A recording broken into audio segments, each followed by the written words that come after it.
जुलाइखा यूसुफ आलैहिस सालातु ওয়াস সালামকে 7টা দরজার মধ্যে তালা মেরে ভিতরে ঢুকাইছে।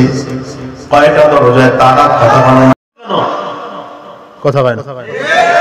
কাট দেওয়া সেটা আমি কন্ট্রোল করব কেন?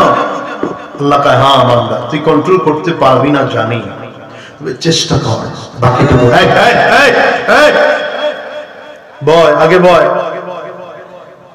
এই বস না কেন বয় তাড়াতাড়ি বয়। এই চাদর এই চাদর। ও দিশা পাইতেছো না তুমি? না কোন শরীর নিয়ে কথা বলতেছে তুমি বুঝো? এই শরীর তোমার থাকলে বিছনা থেকে উঠতা না তুমি। টের পায় না? ভিতরে বয়। এই চাদর ভিতরে আয়, ভিতরে ঢুক। হয় নাই আমি ওয়াজ করবো না এমনি বলি ভিতরে আয়। থাক আইব উঠিস না, সাবধান একদম। আমি তগরে টার্গেট করে কথা কই। আমি কি মুরব্বি করে ওয়াজ নাই? মুরব্বি করে ওয়াজ লাগে বাজার? এমনি তো মরণের ভয় ঢুকছে এখন। মিথ্যা কথা কইতেছি। এরা এমনি নামাজ পড়ে, এই যে মুরব্বিরা বসে রইছে দেখেন না তাকায়া। এখন 11:30 12:15 বাজতেছে, অথচ ওনাদের চেহারার মধ্যে কোনো ঘুম নাই। দেখছেন তাকায়? আগ্রহটা আলাদা। আর তুমি উঠতেছো কি মনে কইরা?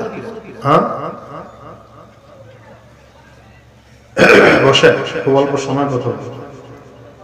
আমি সব মাহফিলে যুবকদের টার্গেট করে কথা বলি, কারণ আমি মনে করি যেই এলাকার যুবক ভালো সেই এলাকার গোটা সমাজের মানুষগুলো ভালো। আল্লাহ এই এলাকার যুবকদেরকে কবুল করে না। জোরে কোন আমি আর জোরে আমি। তো রাগ এটা কার দেওয়া? হিংসা, লোভ। আল্লাহ তাআলা এগুলো দিয়ে সাথে বিবেক দিয়েছেন। বিবেক দেওয়ার কারণ হলো গোলাম রে বিবেক দিয়ে কন্ট্রোল করা লাগবে। কারণ রাগ করার আগে বিবেক দিয়ে চিন্তা করো আমার রাগে আমার মালিক খুশি না বেজার। হিংসা করার আগে চিন্তা করো এই হিংসা করলে আমার আল্লাহ খুশি না বেজার। লোভ করলে লোভ করার আগে চিন্তা করো আমার মালিক খুশি না বেজার। যদি খুশি হয় তো লোভ করবো, খুশি না তো লোভ করবো না। কথা কয় না? যৌন চাহিদা পূরণ করার আগে নিজের দিলকে, নিজের এই কলবটাকে, নিজের মগজটাকে 1000 বার প্রশ্ন করো এই রাস্তায় যৌন চাহিদা পূরণ করলে আমার আল্লাহ খুশি না বেজার। যদি বেজার হয় করবো না, খুশি হয় তো করবো। কথা বুঝেন নাই? বলে রাগ করলে সওয়াব হয়? হ্যাঁ রাগ করলে সওয়াব আছে। শুধু রাগ করলে গুনাহ যে এমন না, রাগ করলে সওয়াব আছে। আচ্ছা কোন আমি এই যুবকটারে যে আমি ধমক দিয়ে বসাইলাম একটু রাগ করছি না? ওরে কথা পায় না। এই যে ধমক দিয়ে ওরে বসাইলাম কোরআন ও হাদিসের আলোচনা শোনানোর জন্য, এই রাগে কি আমার গুনাহ হইল না সওয়াব হইল? এতক্ষণ পর বুঝছেন? হ্যাঁ এই দেখেন কখনো রাগ করলে সওয়াব হয়, কখনো রাগ করলে গুনাহ হয়। যেমন আপনি বাসায় গিয়েছেন, সেট করে বসে পড়ো না ভাই। এত উল্টা পাল্টা করলে তো আমার মুশকিল।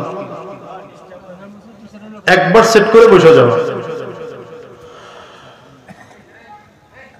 রাগ করলে কখনো কি হয়?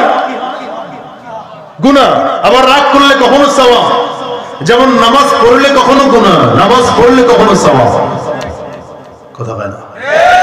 যেমন আপনি বিয়ে করে নিয়ে আসছেন, এখন আপনার বিবি আপনার ছোট ভাইয়ের সাথে দেখা দেয় না, দেবরের সাথে দেখা দেওয়া জায়েজ না হারাম? আসতে কইলো কে? হ্যাঁ জোরে বলেন। শালীর সাথে দেখা দেওয়া দুলা ভাইয়ের জায়েজ না হারাম? এটা জোরে কইলো কি জায়েজ না হারাম? এই যারা বিয়ে করছেন তারা ভালো করে বলেন জায়েজ না হারাম? এখন আপনার শালী আপনার সামনে আসে না, আপনি খুব রাগ করলেন। হ্যাঁ কি এক ফ্যামিলি, আনসোশাল ফ্যামিলি, অসামাজিক ফ্যামিলি। দুলো ভাইয়ের সামনে শালী আসে না। অথবা আপনার বউয়ের সাথে রাগ করছেন, এইটা কেমন বউ, অসামাজিক বউ, আমার ভাইকে সে আদর করে না, ভাইয়ের সামনে এসে খানা বেগিরা খাওয়ায় দেয় না।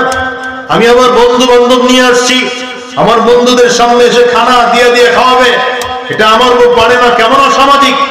যে রাগ করছেন সওয়াব হলো না গুনাহ হলো? দেখেন, আবার যদি রাগ করেন তাহলে সওয়াব হয়। কেমন? এখানে বয়ান শুনছেন, বয়ান শুনে আপনার ভিতরে পরিবর্তন হয়েছে, বাসায় গিয়ে স্ত্রীর হাত ধরছেন, ধরে বললেন প্রাণের স্ত্রী আমার, তুমি এখন থেকে দ্বীনের রাস্তায় চলবে, আমিও দ্বীনের রাস্তায় চলব।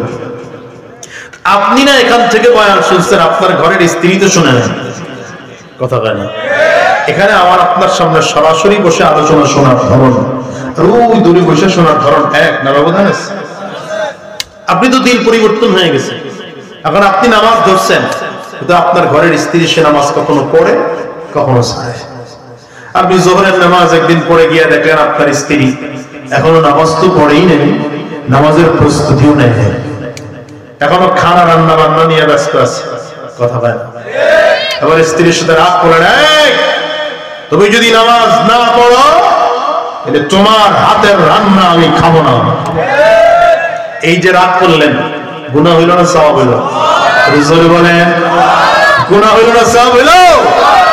কোন নারীর দিকে তাকানো, বেগানা কোন নারীর দিকে তাকানো জায়েজ না হারাম?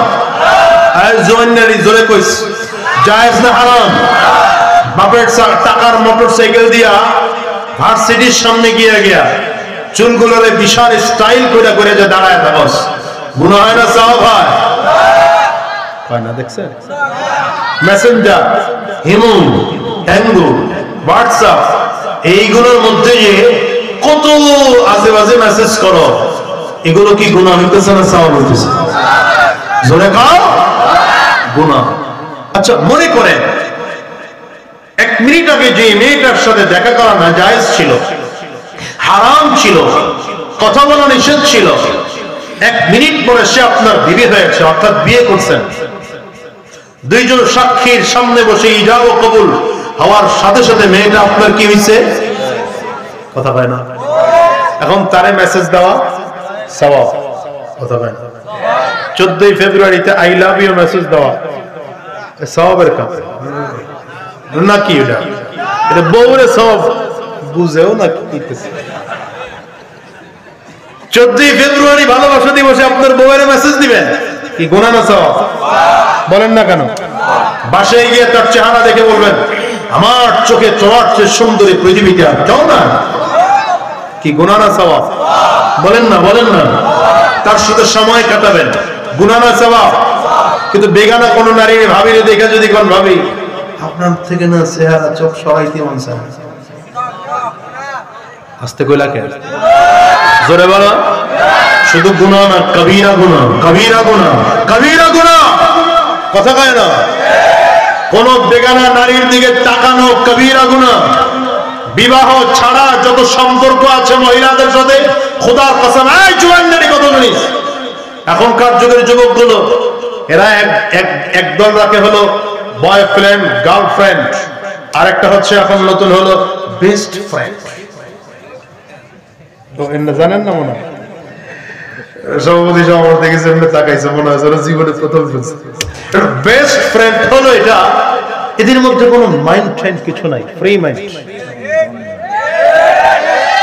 ও জায়গা মতো পড়ছে না, ঠিক কয়। আবার এই যে বেস্ট ফ্রেন্ড নামে ছেলে আর মেয়ের আবাদে মেলামেশা হচ্ছে, কথা বলতেছ, মেসেঞ্জারে চ্যাটিং করছ, কথাবার্তা আদান প্রদান করছ, ওর পার্সোনাল বিষয় তোমাকে বলছে, তোমার পার্সোনাল বিষয় তাকে বলছো, বাহিরের সম্পর্ক যাওয়া দূরের কথা, এই যতটুকু কাজ করতেছে খোদার কসম করে বললাম হারাম কাজ করতেছে। এগুলো ছেড়ে দাও। এই যুবক, তোমার জন্য আল্লাহ কি রাখছেন তুমি জানো না? তোমার জন্য আল্লাহ কি রাখছেন তুমি জানো না?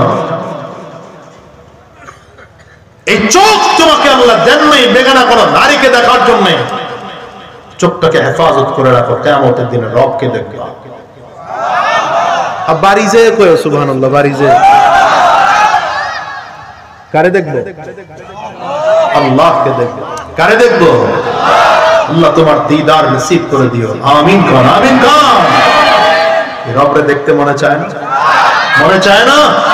حمد बेहद मर खुदाए पाकेरा आके इमादाद मुश्ते खाकेरा आके दर दमदमी दो रूहरा दाद से तो फाम जा तो रूहरा आके फरमा कर दे कहरश पादरा ता सजाए कर दे कौमे आदरा आके लुत्फ खैशरा इजहार कर दे बाखलीलश नारेरा गुलजार का যে রাত তোমাকে আমাকে বানাইছে রবের জন্য সব প্রশংসা এই রাতকে দেখতে মনে চায় না আঙ্গুলটা উঁচা করে চিৎকার করে একটা ডাক দাও না আল্লাহ আরো জোরে আল্লাহ চিল্লা কও না আল্লাহ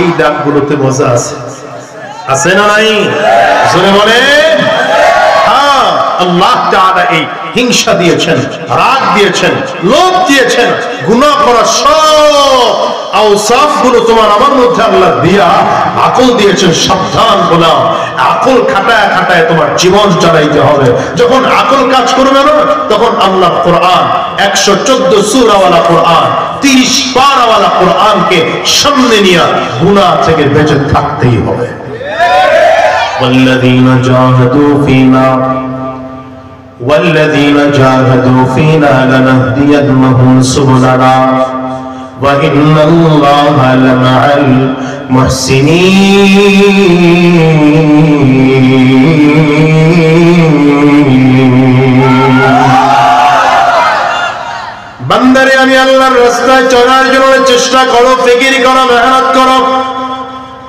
গুনাহ থেকে বাঁচার জন্য ফিকির করো বাঁচতে পারবে কিনা তুমি জানো না বাঁচানোর মালিক আমি আল্লাহ বলেন বাঁচানোর মালিক কে আঙ্গুলটা